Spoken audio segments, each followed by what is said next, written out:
Hello दोस्तों, एक और न्यू वीडियो में आपका स्वागत है। इस वीडियो में हम जानेंगे कि जीएसटी में एडिशनल प्लेस को कैसे ऐड करते हैं। मान लो आपका एक ऑफिस तो जीएसटी में रजिस्टर है, बट आप एक और ब्रांच को ऐड करना चाहते हो तो कैसे करेंगे। एंड ठीक वैसे ही अगर आप फैक्ट्री या किसी वेयर हाउस को भी ऐड करना चाहते हो तो उसको कैसे ऐड कर सकते हैं, ये सब कुछ डिटेल में जानेंगे। और क्या क्या डॉक्यूमेंट की आपको ज़रूरत पड़ेगी अपलोड करने के लिए, वो भी मैं इस वीडियो में आपको बताऊंगा। इसलिए वीडियो को पूरा देखना ताकि आपको कोई भी कन्फ्यूज़न ना रहे। तो चलिए स्टार्ट करते हैं।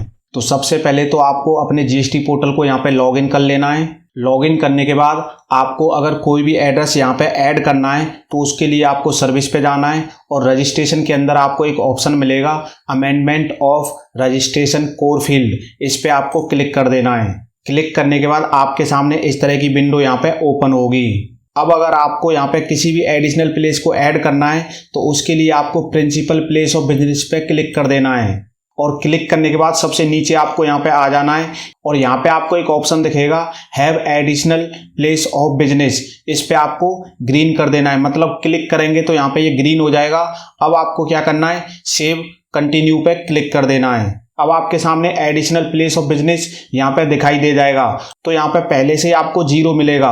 तो अब आपको क्या करना है कि आप पहला एड्रेस यहाँ पे ऐड कर रहे हो या फिर दूसरा एड्रेस ऐड कर रहे हो, वो आप देख लेना। मान लो मैं पहला ही एड्रेस यहाँ पे ऐड कर रहा हूँ तो यहाँ पे मैं 1 डाल देता हूँ और उसके बाद ऐड न्यू का ऑप्शन यहाँ पे हाईलाइट हो जाएगा, इस पे आपको ऐड न्यू कर देना है। अब आपको थोड़ा सा नीचे आ जाना है और यहाँ पे आपको अपने हिसाब से सारा एड्रेस डाल देना है। जैसे यहाँ पे अपना पिन नंबर डाल देना है। तो जैसे ही आप यहाँ पे अपना पिन नंबर डालोगे तो state, district and city automatic यहाँ पे आ जाएगी। अब आपको यहाँ पे लोकेलिटी वगैरह डाल देनी है, रोड, स्ट्रीट, जो भी एड्रेस होगा वो आप अपने अकॉर्डिंग यहाँ पे फिल कर देना। और एक चीज़ का ध्यान रखना, जिसके ऊपर भी यहाँ पे रेड डॉट आपको दिखेगा वो फील्ड आपको यहाँ पे भरना मैंडेटरी है। तो ये सारी चीज़ें भरने के बाद आपको नीचे आ जाना है। यहाँ पे आपको अपनी ऑफिस ईमेल एड्रेस डाल देनी है और यहाँ पे आपको अपना मोबाइल नंबर डाल देना है। मोबाइल नंबर डालना यहाँ पे मैंडेटरी है। अब आपको यहाँ पे एक ऑप्शन दिखेगा nature of position of premises, तो यहाँ पे सिलेक्ट पे जैसे ही आप क्लिक करोगे तो आपको यहाँ पे 4-5 ऑप्शन दिख जाएंगे। तो यहाँ से आप ये सिलेक्ट कर लेना कि आपकी प्रॉपर्टी किस टाइप की है। आपकी अपनी है तो ऑन सिलेक्ट कर लेंगे और अगर रेंटेड है तो यहाँ पे रेंटेड को सिलेक्ट कर लेंगे। उसके बाद आपको डॉक्यूमेंट अपलोड पे यहाँ पे क्लिक कर देना है। यहाँ पे आपको electricity bill, legal ownership document, इस तरह के डॉक्यूमेंट आपको यहाँ पे मिल जाएंगे। अगर रेंटेड है तो रेंट एग्रीमेंट यहाँ पे आप सिलेक्ट कर लेना और यहाँ पे अपलोड कर देना चूज फाइल पे जाके। उसके बाद जब आप यहाँ पे एक डॉक्यूमेंट अपलोड कर दोगे तो दूसरा ऑप्शन भी आपको यहाँ पे मिलेगा, मतलब 2 डॉक्यूमेंट आप अपलोड कर सकते हो। तो दोस्तों आपको यहाँ पे मैं बता दूं, बहुत सारे लोग डॉक्यूमेंट अपलोड करने में ही सबसे ज़्यादा गलती करते हैं। क्या गलती करते हैं मैं आपको बता देता हूँ। देखिए 2 तरह की प्रॉपर्टी होती है जिसको हम रेंट पे लेते हैं। एक तो डायरेक्ट ऑनर से ले लेते हैं तो उसमें सिंपल रेंट एग्रीमेंट और उसकी एनओसी लेके आप अपलोड कर सकते हैं, उसमें कोई भी झंझट नहीं है। या फिर उसका आप चाहो तो इलेक्ट्रिसिटी बिल भी आप अपलोड कर सकते हैं, या कोई प्रॉपर्टी पे अगर टैक्स दिया जाता है तो उसकी भी आप स्लिप अपलोड कर सकते हैं। और दूसरी प्रॉपर्टी वो होती है कि मान लो ए ने बी से प्रॉपर्टी को रेंट पे लिया है तो हमने ए से लिया है, तो ए ने क्या करा है कि बी से रेंट पे लेके रखा है और ए से हमने लिया है। तो उसमें क्या है, मेन ओनर जो प्रॉपर्टी का है वो बी है, तो बी ने ए को रेंट पे दिया और ए से हमने ले लिया। तो उस केस में क्या होता है कि जिससे हमने रेंट पे लिया है तो वो एग्रीमेंट यहाँ पे अपलोड करना होता है, और जिसकी एक्चुअल में वो प्रॉपर्टी है, प्रॉपर्टी का ओनर जो एक्चुअल में है उसकी एनओसी आप जरूर अपलोड कर देना और इलेक्ट्रिसिटी बिल वहाँ का जो भी होगा वो अपलोड कर देना। उससे क्या होगा कि आपको यहाँ पे कोई भी रिजेक्शन नहीं आएगा और जब आपके एड्रेस पे जीएसटी वाला विजिट करने आएगा तो वही डॉक्यूमेंट आपको उसको दिखा देने जो भी आपने अपलोड करे थे। तो इस तरीके से आप डॉक्यूमेंट अपलोड करते टाइम इन चीज़ों का ध्यान रखना। तो यहाँ पे इस तरीके से रेंट एग्रीमेंट आप अपलोड कर देना।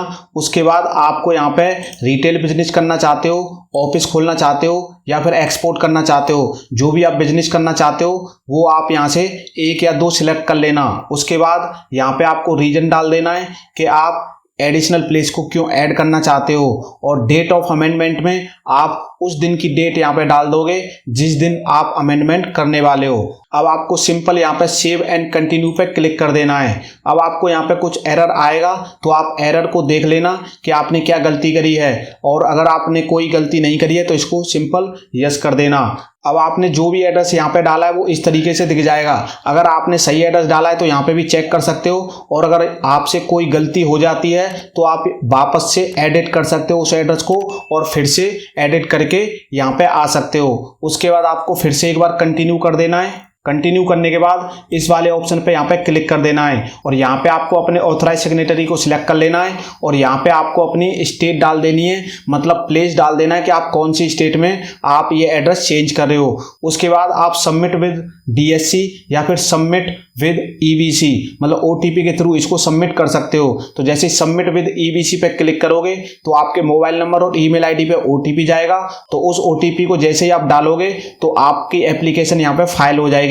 उसके 10 या 15 दिन बाद आपकी मेल पे आपका अप्रूव हुआ एप्लीकेशन या फिर रिजेक्ट हुआ, उसकी कंफर्मेशन आपके टेक्स्ट मैसेज के थ्रू या फिर मेल पे आपको मिल जाएगी। तो दोस्तों इस तरीके से आप अपने किसी भी एड्रेस को यहाँ पे ऐड कर सकते हो, चाहे ऑफिस का एड्रेस हो, चाहे वेयर हाउस या फैक्ट्री का एड्रेस हो। प्रोसेस जो रहेगा सबका सेम ही रहेगा।